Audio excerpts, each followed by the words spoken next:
درام‌های جاسوسی معمولاً برای مخاطبا جذابن چون که پر از تعقیب و گریز، اکشن و ماجراجویی هن. توی این جور فیلم‌ها معمولاً جاسوس‌ها مأمورین ویژه مثل 207 انقدر به کارشون مسلطن که انگار یک ماشین یا ربات شناسایی یا کشتار جمعی هن که به کامپیوترهای MI6 یا CIA وصلن. حالا یه سریال جدید اومده که این آدم‌ها رو از اون حالت ایدئال، از حالت ابر انسانیشون خارج میکنه و نشون میده این کار چه بر سر روان و عواطف اونها میاره. توی سریال سازمان یا دی ایجنسی پای ایران هم به میون میان و قرار یک دختر جوون برای کار جاسوسی به ایران فرستاده بشه.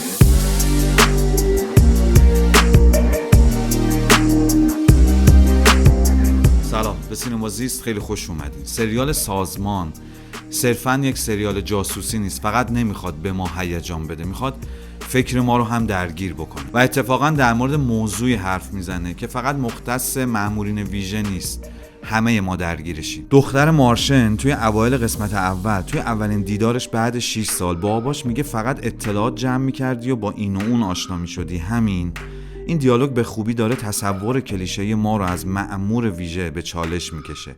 اینجا خبری از 207 نیست، اینجا مسئله عمیق‌تر از 4 تا تعقیب و گریز و تیراندازی خشک و خالیه.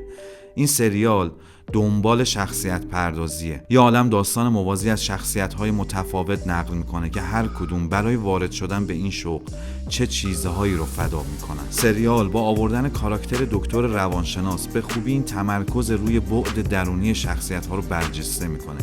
یعنی وقتی وارد این کار میشی باید قید روابط سالم انسانی رو بزنی.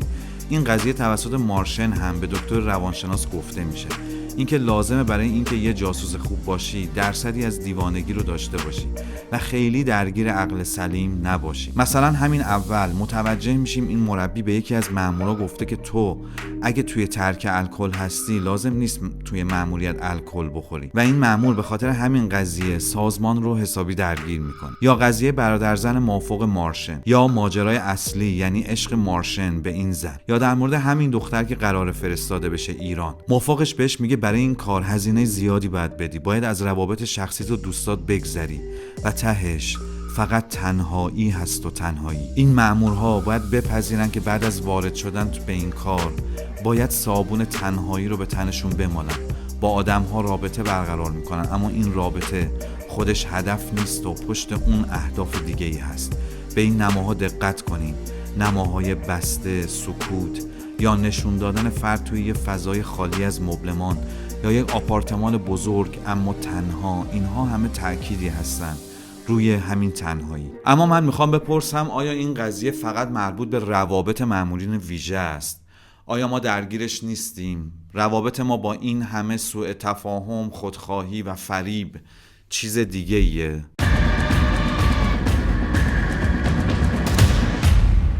توماس هابس با نقل یه جمله معروف که معنیش میشه انسان گرگ انسان دیگه است اعتقاد داره روابط انسان‌ها بیشتر ابزاری یا رقابتی هستن. اقتصاد میل که روانشناس‌ها مطرح میکنن به این معنیه که ما خودمون هم وقتی وارد یک رابطه میشیم دقیقاً نمیدونیم از اون رابطه چی میخوایم. مثلا شاید دوستیمون با یک فرد صرفاً به خاطر شباهتش به یک آدمی باشه که توی بچگی ما با ما خوب بوده و ما حس خوبی نسبت بهش داشتیم و حالا اونو فراموش کردیم، اما توی ناخودآگاهمون ثبت شده و وجود داره. پس با این حرفا آیا این تنهایی که سریال داره به مأمورین ویژه اطلاعاتی نسبت میده شامل حال ما نمیشه؟ از طرف دیگه سریال با مطرح کردن عشق مارشن به سمی زهیر داره یه تئوری دیگه در برابر تنهایی جلوی روی ما میگذاره. آیا عشق میتونه ما رو از تنهایی رهایی ببخشه؟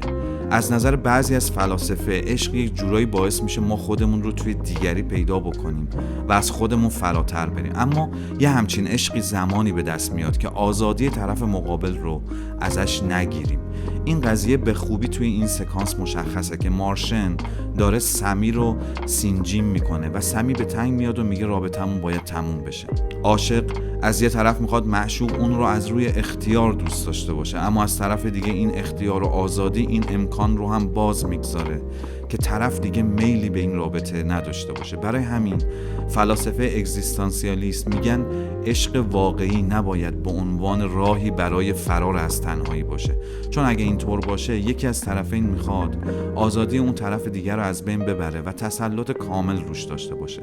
باید به جای تنهایی برای کنترل یا تسلط، عشق بر پایه پذیرش محدودیت‌ها و شکنندگی روابط بنا بشه. اما این سریال نکته جالب دیگه‌ای هم داره. هر کدوم از این مأمورها با پذیرفتن این شغل دارن آمادگی خودشون رو برای گذشتن از خیلی چیزها نشون میدن. انگار دارن قمار میکنن، انگار برای قمار کردن ساخته شدن. دارم سعی میکنم با یک رویکرد مثبت به این قضیه نگاه بکنم. میخوام در مورد روحیه‌ای صحبت بکنم که توی اون تو آمادگی داری هر لحظه از چیزهات بگذری تا به چیزهای بزرگتری دسترسی پیدا بکنی. از دیدگاه مازلو، افرادی که توی مسیر خودشکوفایی هستن آمادگی فداکاری بیشتری برای اهداف والاتر دارن. اگه میخوای اورست رو فتح کنی، اگه میخوای یه کار سیاسی بزرگی بکنی، اگه میخوای توی کسب و کار موفق بشی، اگه میخوای یه دانشمند بزرگ بشی و از این جور چیزها، همه اینا نیازمند این هستن که تو چیزهای بزرگی رو فدا بکنی. حالا این فدا کردن ممکنه باعث رسیدن تو به هدفت بشه، ممکنم هست نشه. توی مثالهایی که زدم ارزش گذاری ندارم، بعضیش امور مثبتی ان، بعضیاش هم ممکنه خیلی مثبت نباشن. منظور من خود همین روحیه است، خود همین قانونه که تو اگه بتونی از خیلی از چیزها بگذری میتونی دسترسی به چیزهای بزرگتری داشته باشی. انگار مولانا توی اون شعر داره از این روحیه تقدیر میکنه. خنک آن قماربازی که بباخت هرچه بودش، بنماند هیچش الا هوس قمار دیگر.